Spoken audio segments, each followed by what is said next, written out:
गांव में तो सब जगह अकाल की परिस्थिति हो गई है।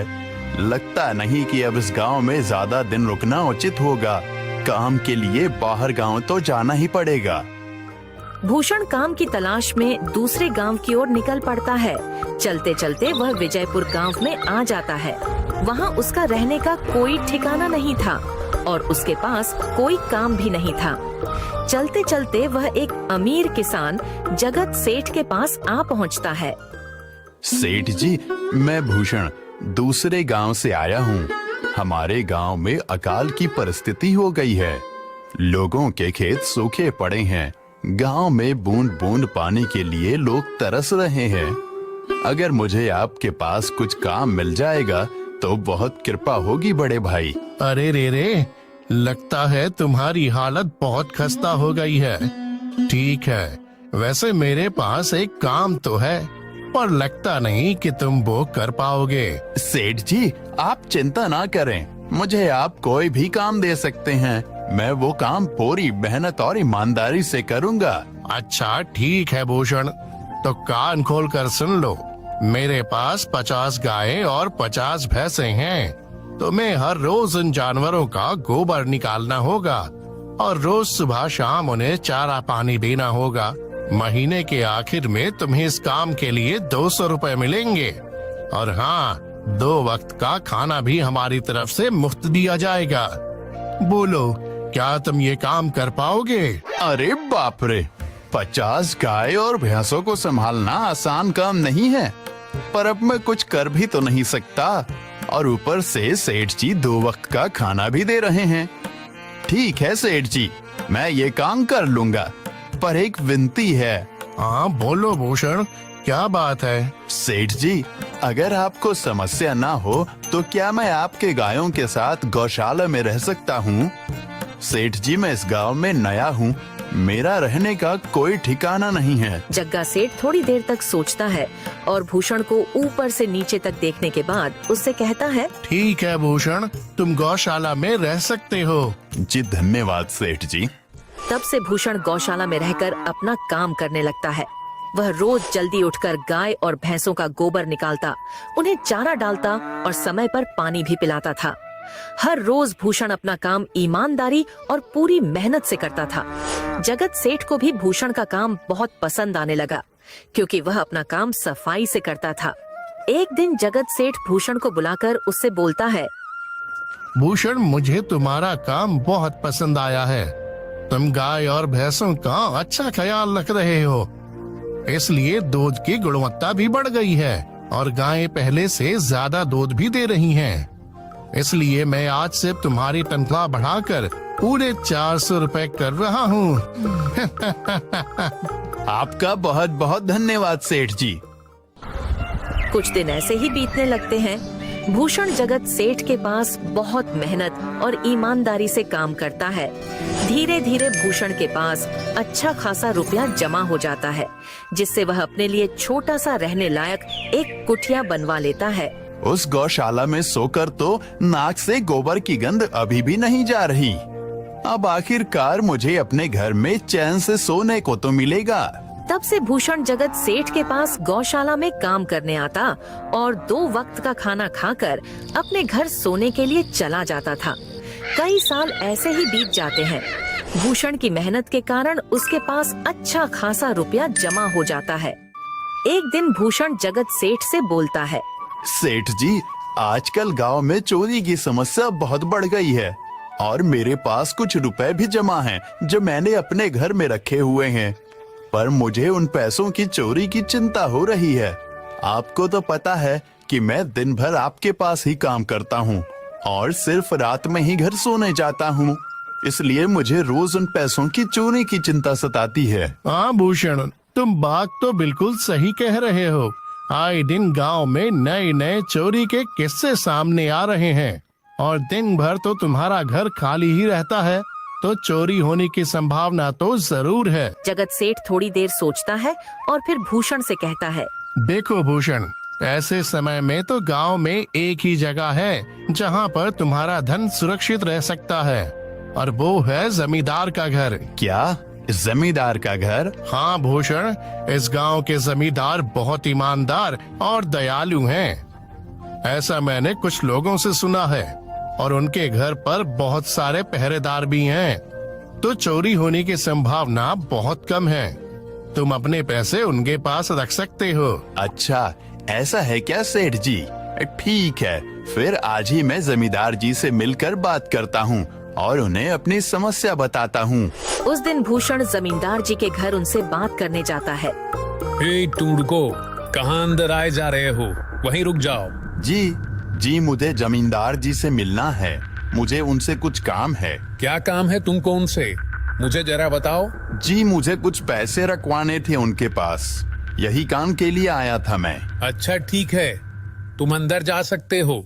नमस्ते जमींदार जी, मैं भूषण जगत सेठ के यहाँ काम करता हूँ। कुछ साल पहले ही मैं दूसरे गांव से यहाँ आया हूँ।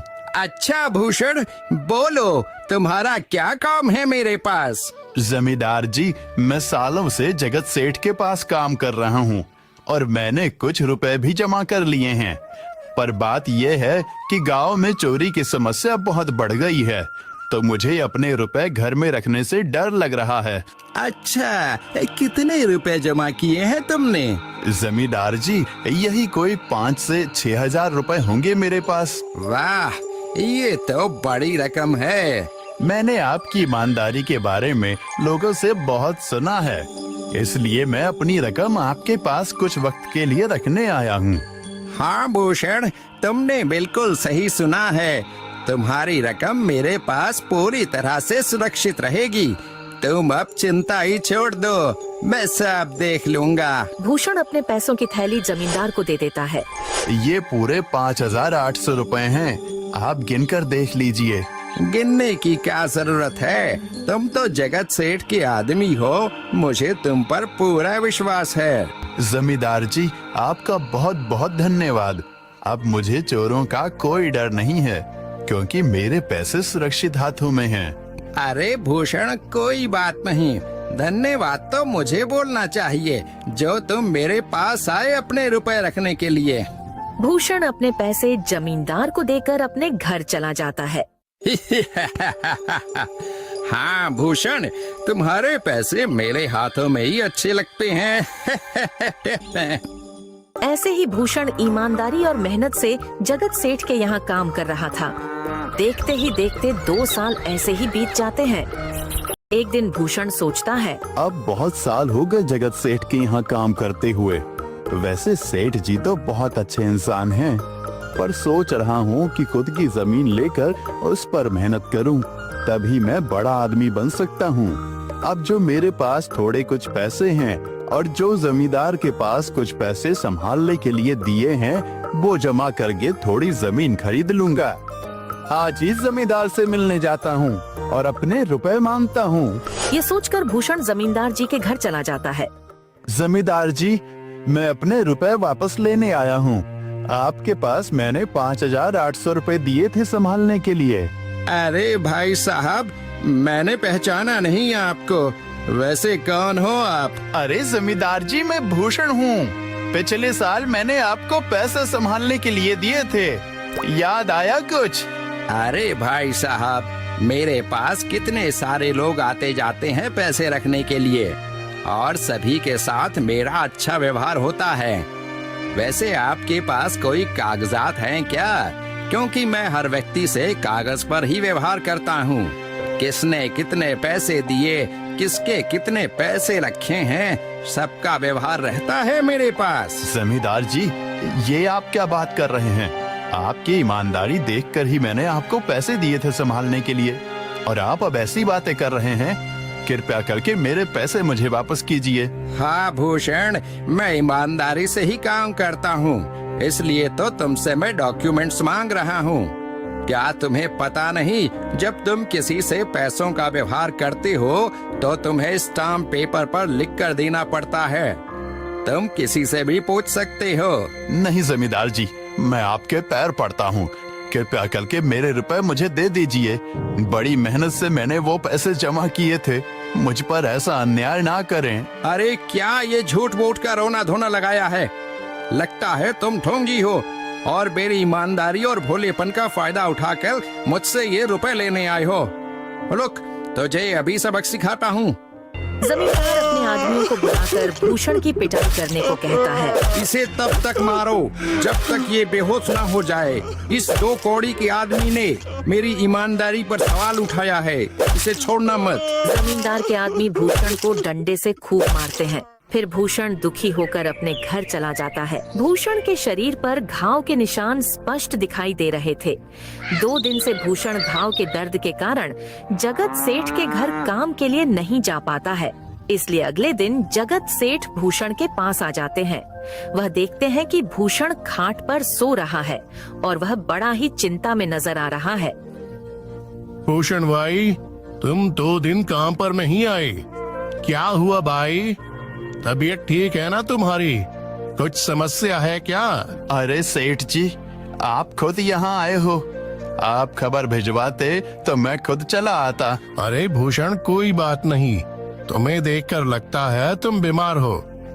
क्या हुआ है तुम्हें? जगत सेठ, क्या बताऊं, जिस जमींदार के पास पिछले साल मैंने अपने पैसे संभालने को दिए थे, वो आज मुझे पैसे वापस नहीं करना चाहता। वो बहुत लालची इंसान है, वो लोगों को ठग रहा है। और जब मैंने बाद में गिड़गिड़ाना शुरू किया तो उसने डंडे से मार मार कर मेरी पिटाई करवा दी और मुझे वहां से धक्के मार कर निकाल दिया। अरे बाप रे, ये तो बड़ा ही गंभीर विषय है। मैंने तो जमींदार के बारे में अच्छा ही सुना था, पर मुझे भी नहीं पता था कि वो इंसान इतना गिरा हुआ है। तभी मैं सोचूं, हर साल उसकी संपत्ति इतनी ज्यादा कैसे बढ़ रही है। मुझे माफ कर दो भूषण, मैंने ही तुम्हें जमींदार के पास जाने को बोला था। गलती तो मेरी भी है। नहीं जगत सेठ, आप तो मेरा अच्छा ही सोच रहे थे। ये तो उस जमींदार का लालच है। अब लगता नहीं मेरे पैसे उस जमींदार से वापस मिलेंगे भी। भूषण, मेरे पास एक तरकीब है जिससे मैं तुम्हारे पैसे तुम्हें वापस दिला सकता हूँ। जगत सेठ भूषण के कान में सारी तरकीब बताता है। ठीक है सेठ जी, हे ऊपर वाले, ये तरकीब कामयाब होने दीजिए। अगले दिन जगत सेठ बहुत सारे पैसों को एक सूटकेस में भरकर खुद जमींदार के घर जाता है। अरे जगत सेठ, आज आप खुद यहाँ? बोलो भाई, इस गरीब के घर कैसे आना हुआ? हमारा तो ये सौभाग्य है कि आप जैसे धनी आदमी के चरण हमारे घर में लगे हैं। नमस्ते जमींदार जी। अरे जमींदार जी, आप तो मुझे अब लज्जित कर रहे हैं। वैसे मैं कुछ महीनों के लिए दूसरे राज्य में व्यापार करने जा रहा हूँ। मैं ये लगभग 50,000 रुपए लाया हूँ। मुझे डर है कि कहीं ये चोरी ना हो जाएं। क्या आप मेरे सारे पैसे अपने पास संभाल कर रहे? आपके सिवाय इस गांव में और किसी पर भरोसा नहीं कर सकता। अरे जगत सेठ, ये भी कोई पूछने की बात है? मेरे पास आपके पैसे बिल्कुल सुरक्षित रहेंगे। आप निश्चित होकर व्यापार करने जा सकते हैं। इस बार तो बड़ी मछली हाथ लगी है। बार बार ऐसा मौका नहीं मिलता। भारी माल हाथ में लगने वाला है। तभी वहाँ पर भूषण आ जाता है। अरे भूषण, तुम? अच्छा हुआ तुम आ गए। मैं तुम्हारे पास ही आने वाला था। मुझे माफ करना, उस दिन तुम्हें पहचान नहीं पाया। इतने सारे लोग मेरे पास आते हैं तो जरा परेशानी होती है, पर मैं अपनी बातों का बड़ा पक्का हूँ। हाँ रुको, मैं तुम्हारे सारे पैसे अभी देता हूँ। जमींदार भूषण के सारे पैसे उसे लौटा देता है। माफ करना भूषण, मेरे आदमियों ने तुम्हारे साथ उस दिन बदतमीजी की। मैं आज ही उनको काम से निकालता हूँ। भूषण बिना कुछ बोले वहाँ से चला जाता है। अरे क्या बात है जमींदार जी, आप तो अपने बातों के बहुत पक्के हैं। तो ठीक है, मैं अपने सारे पैसे आपके पास रख सकता हूँ। जगत सेठ इतना बोल ही रहा था कि तभी वहाँ जगत सेठ का नौकर आ जाता है। मालिक, अब आपको बाहर के राज्य में जाने की कोई जरूरत नहीं है। अभी अभी व्यापारियों का संदेश आया है और उसने कहा कि वो खुद हमारे गांव आ रहे हैं। अरे ये तो बहुत बढ़िया बात हुई। अब मुझे इतनी दूर नहीं जाना पड़ेगा। सुन रहे हो जमींदार जी, व्यापारी यहाँ आ रहे हैं। अब मुझे नहीं लगता कि ये पैसे आपके पास रखने का कोई मतलब होगा। चलो, आपका बहुत बहुत धन्यवाद। आपने इतनी ईमानदारी दिखाई मुझे। हाँ, पर अगली बार जरूर आपके पास ही आऊंगा। ऐसा बोलकर जगत सेठ और उसका नौकर वहाँ से अपने पैसे लेकर चले जाते हैं। धत तेरी की, ये क्या हो गया? ये 50,000 तो चले गए और जो भूषण के 5,800 रुपए हड़प लिए थे वो भी चले गए। आपका बहुत बहुत धन्यवाद सेठ जी। अगर आज आप ना होते तो मेरी सारी जमा पूंजी वो जमींदार हड़प लेता। भूषण, कोई बात नहीं। जो व्यक्ति मेहनत और ईमानदारी से कमाता है, ऊपर वाले उसका कभी बुरा नहीं होने देते, और जो हराम की कमाई का खाता है उस